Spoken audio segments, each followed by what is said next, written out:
Hola con todos y todas. Buenas tardes, buenas noches, buenos días, depende de cuándo estén escuchando. Mi nombre es Galo Eduardo Cárdenas. Soy de Ecuador, de Quito, de la capital. Quiero presentarme principalmente como un activista. Creo yo que mi camino en la movilidad sostenible empezó desde el activismo. Representé la Fundación Biciacción, que es la entidad más grande que tuvo este país para el fomento del uso de la bicicleta. Y este trabajo me llevó a profesionalizar el tema de la movilidad sostenible y estudié una maestría en la Universidad de Leeds, en Inglaterra, donde pude entender desde una perspectiva más académica los dilemas globales del transporte. Y fue muy interesante poder descubrir todo lo que yo había trabajado de manera empírica desde la academia. Y finalmente ahora también estoy en una etapa de consultor del ejercicio profesional y de funcionario público.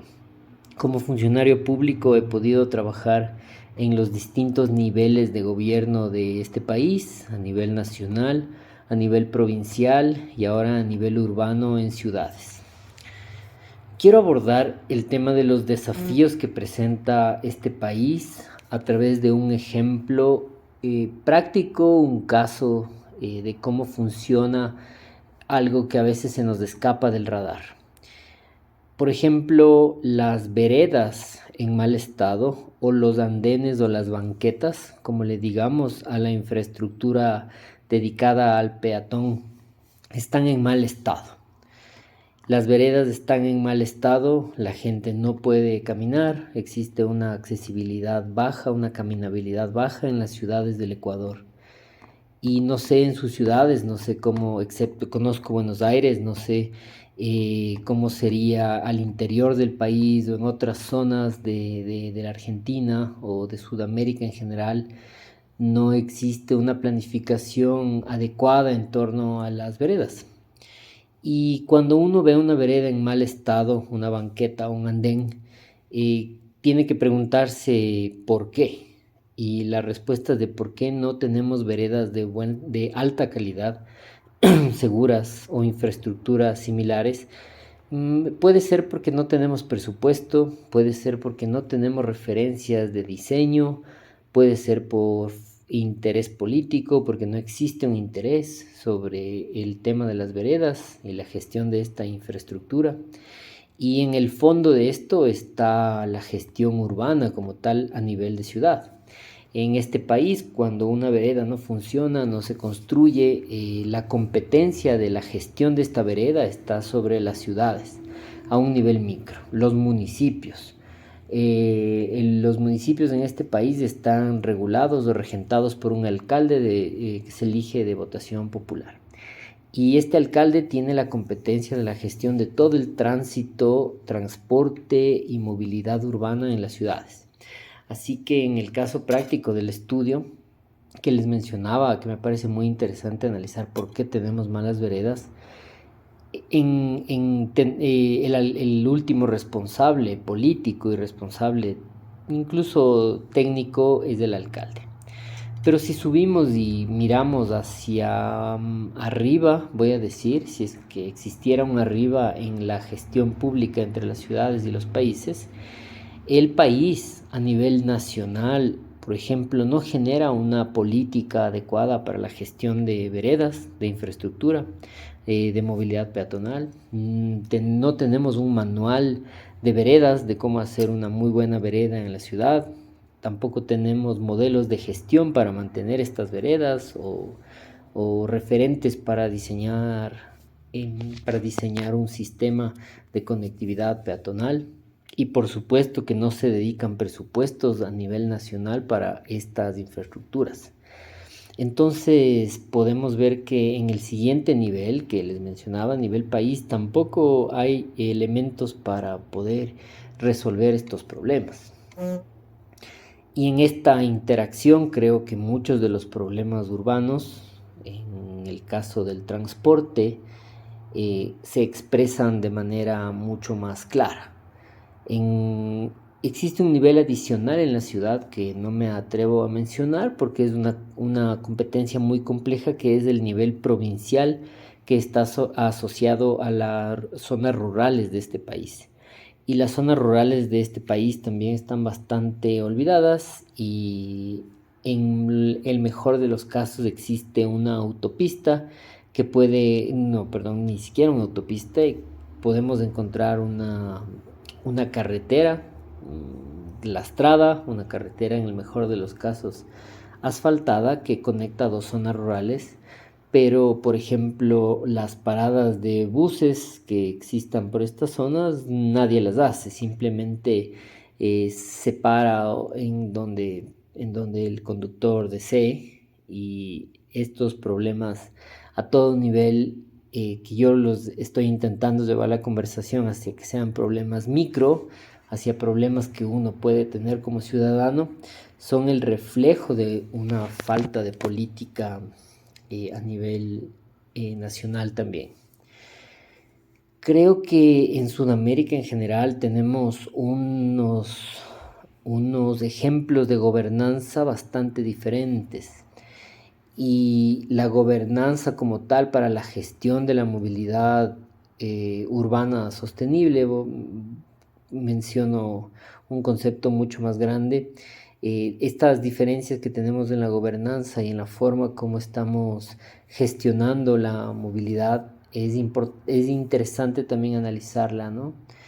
En Chile, por ejemplo, tenemos una gobernanza del transporte público que baja desde el nivel nacional y se implementa en las ciudades. En este país, los municipios, las ciudades tienen la competencia completa del transporte. Entonces los problemas de subsidios, los problemas de tarifas se expresan y se manifiestan en los 221 cantones o municipios que tiene este país. Y este es un buen ejemplo que creo que podría ser importante para esta charla de quienes están escuchando, sobre cómo están gestionando las ciudades o sus ciudades la competencia de la movilidad. Y los ejemplos que podamos encontrar a nivel internacional son ejemplos que nos pueden ayudar como referentes. Sin embargo, tenemos que tener en cuenta que estos referentes no siempre son los mejores. Y a veces también en este país, cambiando un poco de tema, se ha intentado copiar ciertos sistemas. Me voy a referir a sistemas de las competencias, por ejemplo, de los municipios en España, o las competencias que existe en otros países. A diferencia de los sistemas federales, como puede ser México y Estados Unidos, acá tenemos otras escalas más pequeñas, pero también son sistemas que tienen que ser probados y tienen que ser gestionados antes de poder ser implementados. Un poco con este contexto que he estado brincando entre temas, entre los problemas de los ciudadanos, entre los problemas pequeños y los problemas nacionales y los problemas grandes de la ciudad, pienso que existen tres desafíos principales, y espero que quienes escuchan esto puedan también relacionarse con los desafíos de este país y de esta ciudad para poder encontrar soluciones, incluso en conjunto entre nuestras regiones, en una especie de colaboraciones sur-sur. Pero estos tres principales desafíos se refieren a la integración de políticas, la integración de conocimientos y la integración de, vamos a decir, conceptos entre cómo gestionar y cómo implementar movilidad urbana sostenible, o cómo implementar cambios en nuestras ciudades. Es uno de los ejes principales, o este desafío de la integración tiene que planificarse, tiene que ser discutido y tiene que ser diseñado y presupuestado. Entonces aquí deberíamos preguntarnos cómo se integran las políticas nacionales y cómo se integra también incluso los datos. Para poner un ejemplo, en la ciudad de Quito existen municipios que son casi que ciudades satélites o conurbaciones, que necesitan ser planificados también en una manera similar a la de la ciudad de Quito, y esto podría conllevar en tener sistemas de transporte mancomunados en mancomunidades o realizados en conjunto.